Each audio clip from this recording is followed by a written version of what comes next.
Once you have descended in your gondola, you will hear deep thumping throughout the flesh pit, named the Red Seismic.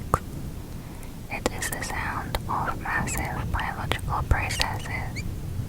The enormous circulatory systems of the Permian Basin superorganism, driven by distant and titanic geothermal hearts, combine with sounds from shifting bone structures to create a constant low-frequency hum called red seismic frequencies.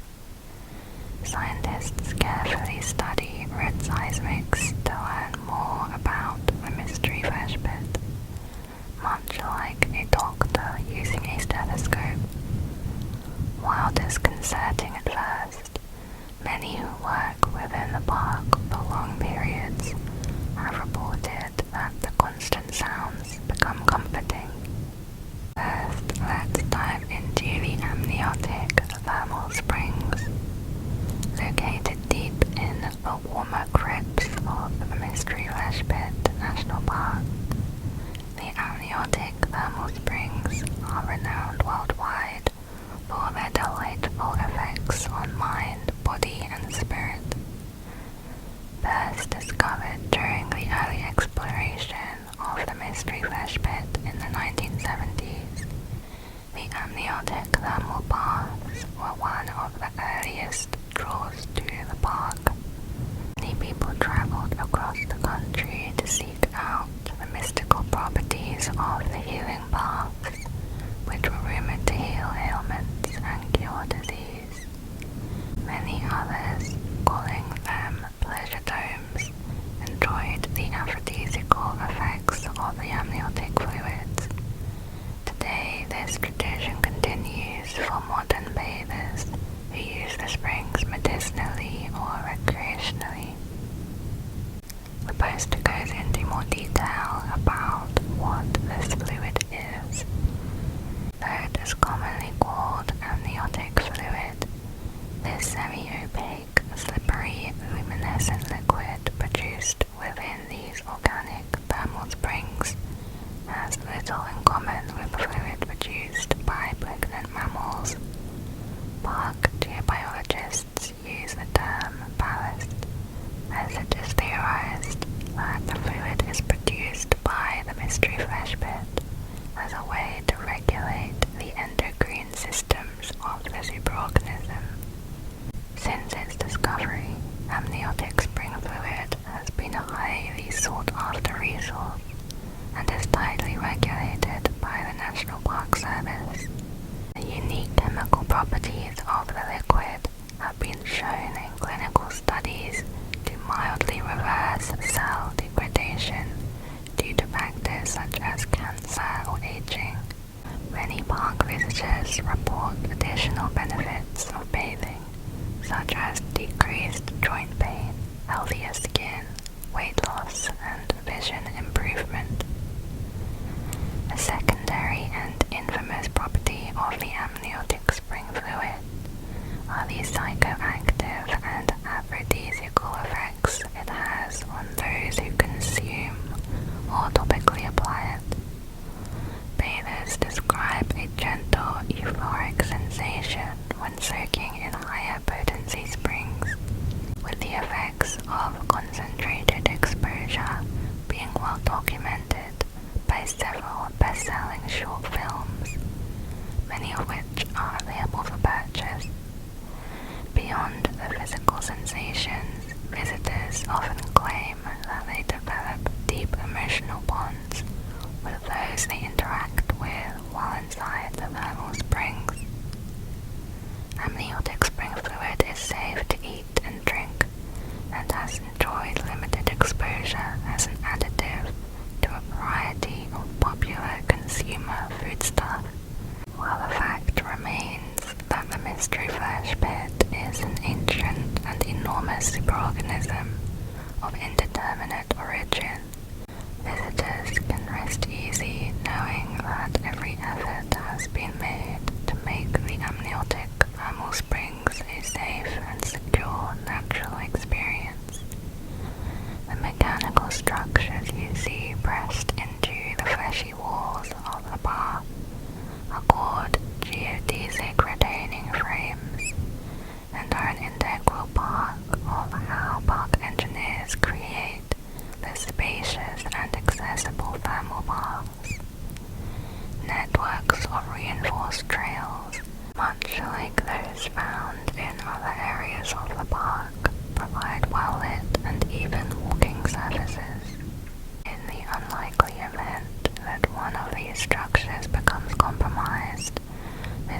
are instructed to immediately use one of the nearby blue emergency phones to alert park staff. If you encounter any wildlife within the springs, please alert a park ranger or use one of the emergency blue telephones located throughout the springs.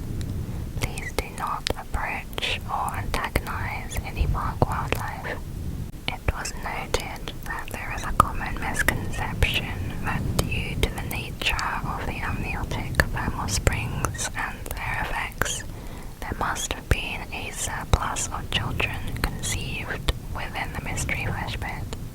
On the contrary, the spermicidal effects of the ballast were a notorious reason for the thermal springs' lucrative operation. Now to the south side of the amniotic baths lie the gastric seas, on which a resort was built called the Trebark Wellness Resort. Here we have an information guide for the wellness resort. On the first page it has a warning: do not attempt egress to exterior service areas on the gastric sea side of the resort building. These areas are subject to continual exposure to corrosive and toxic gastric chemicals which are lethal to human life. Exterior surfaces are slippery and present opportunities to slip off the superstructure and into the gastric sea. The resort building is hermetically sealed for your protection. The resort has its own version of amniotic springs, modelled after the original ballast bulbs in the amniotic thermal springs, but are reinterpreted in soothing contemporary materials for a calming bathing experience. The baths within the thermal spa feature full potency ballasts. The spa offers a number of treatments using the amniotic fluid in gels, manicures, and other blends for certain treatments. From the moment the properties of amniotic ballast were realized, there was a rush to export the experience of bathing in the natural thermal springs of the mystery flashbed into the home. This was difficult as the ballast fluid began losing some of its potency when removed from the venereal environment. It was possible through a combined strategy of pressurization, heating, concentration, and chemical stabilization. Such efforts were never cheap or easily portable,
months for just one of these lungs to fully inhale or exhale.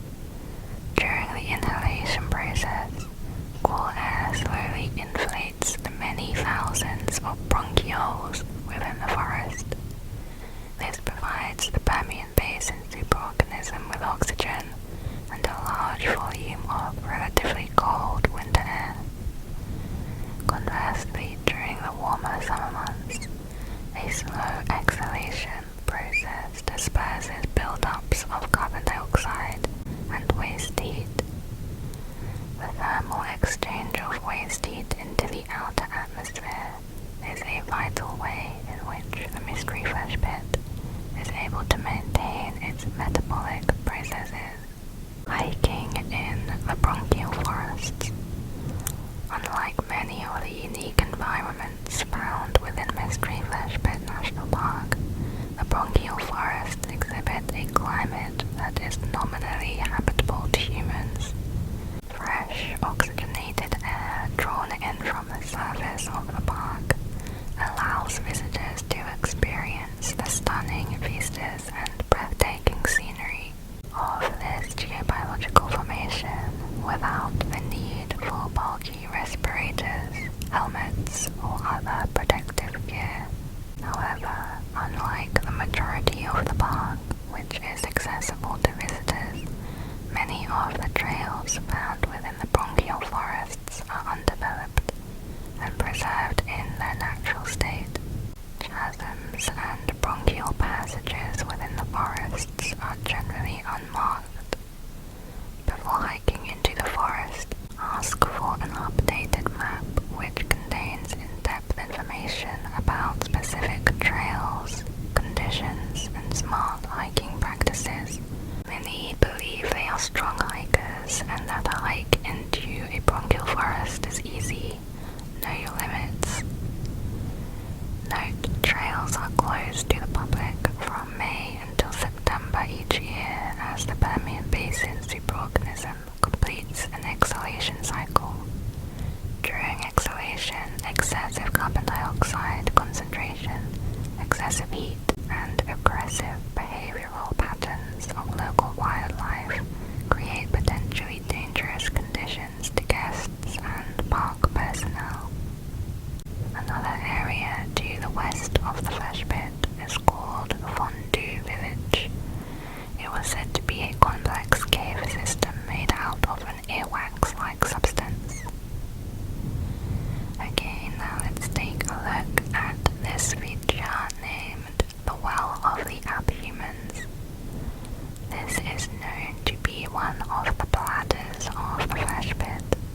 The Well of the Abhumans is the name given to a unique fluid duct that was discovered in the early 1980s by work crews installing telecom lines within the Mystery Flesh Pit National Park.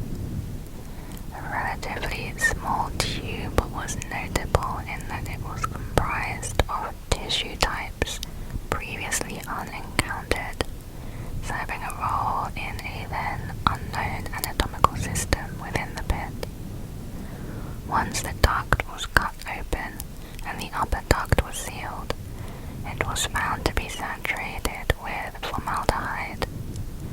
After a few hours of a slow descent, a bladder-like organ was encountered by an explorer, which was filled with a dense sponge-like tissue. Also found were the bodies of 3 unidentifiable mammals in a severe state of decay, but otherwise preserved by the formaldehyde. Though the proportions and musculature of the bodies initially led investigators to believe they were human remains, additional investigation revealed musculoskeletal features wholly different from any known hominid. Later, radiological dating of bone samples from the bodies indicated a startling disparity between the 3 corpses.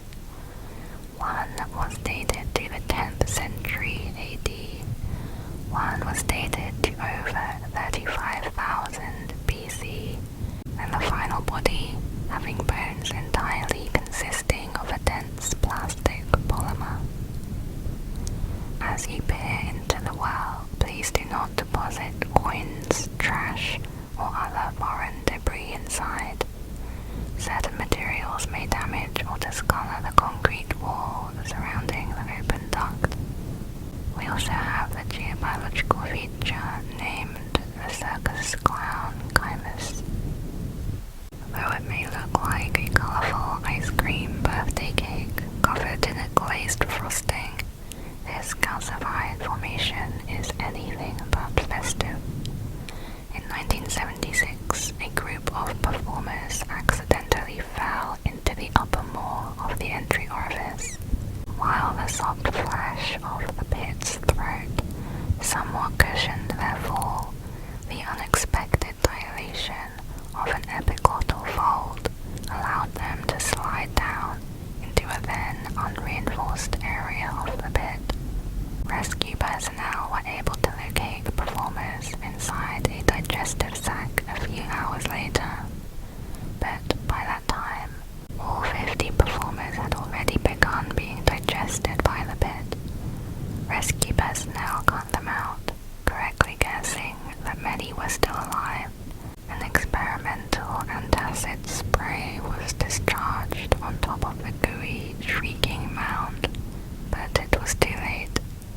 Instead of reducing the acidic effects on the partially digested bodies of the performers, the experimental compound flash calcified them into the multicolored formation that you see in front of you.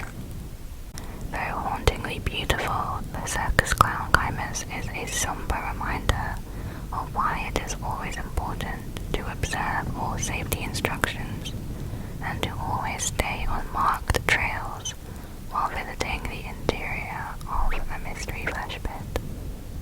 You might be wondering, does this creature have a heart? How about a brain or nervous system? The vascular systems of the superorganism are distributed in a way similar to the nervous system, though not as neatly organized. The flesh pit contains many separate but interdependent circulatory systems. This diagram attempts to illustrate the structure, although placement and scale is not accurate.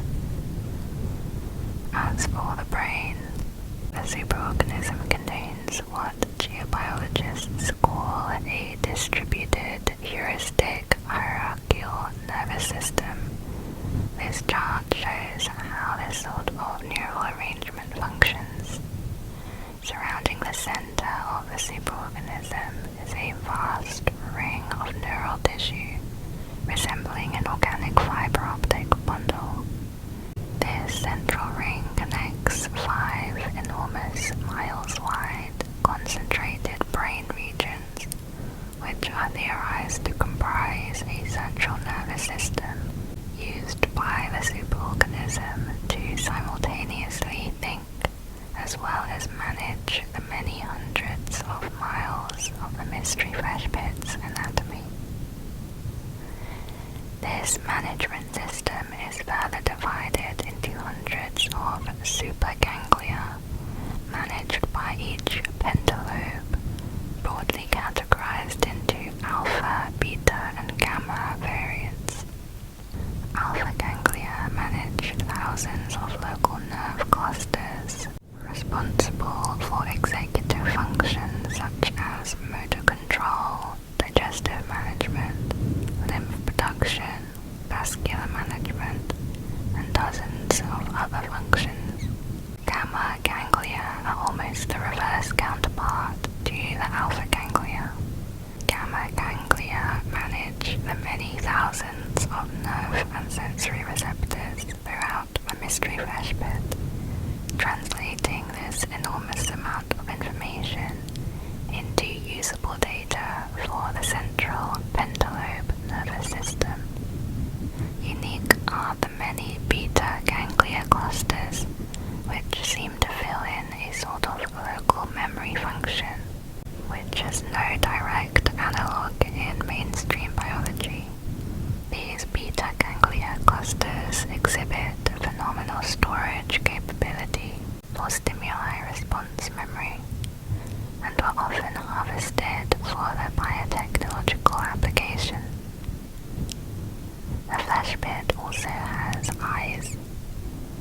In one expedition, which aimed to plot a horizontal navigable course from the main entry orifice to an extremity of the superorganism, they discovered an organ at the furthest extremity of their route, which was determined to be an optical sensory organ, or eye. This eye, determined to be one of many thousands along a band of superorganism's upper mantle, was measured to be approximately 1.2 kilometers in diameter, with multiple optic nerve connections, a retinal region many times larger than a football field, and a highly evolved lens configuration consisting over 24 discrete lens and filter elements. This large eye organ, as well as the thousands of identical organs, appeared to be generally retracted into an inner carapace lining which separated these organs from the direct rock face of the surrounding geological strata.